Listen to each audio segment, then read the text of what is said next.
Welcome to Sweet Life Beat Life. We hope this video helps. You start by confirming prerequisites: recipe book, ingredients, and a fire source. Then equip cook class items to gain the plus 10% speed and plus 5% success bonus.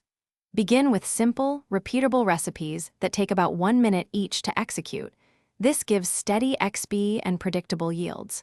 Once you have 3 reliable dishes, cycle them to unlock tiered recipes faster. Make sure to track ingredient consumption. Avoid running out mid-batch, because interruptions cost momentum and XP. Once done with basics, focus on mid-game.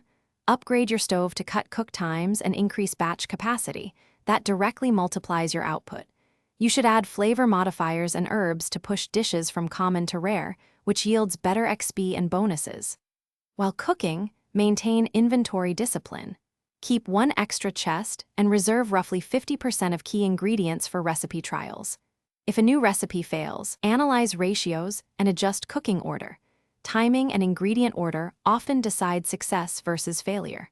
To finish, craft 3 high-tier dishes to trigger cook class perks and achievement rewards. This seals your progression and unlocks passive bonuses. Then run a buff session using temporary items for a 15 to 30-minute power window to convert saved materials into top-tier meals. If things go wrong, troubleshoot by checking ingredient order, confirming stove upgrade level, and removing active debuffs that reduce success rate. If a recipe still fails, scale back to a known working dish and retest ratios carefully. Thanks for watching. Consider subscribing if we helped you.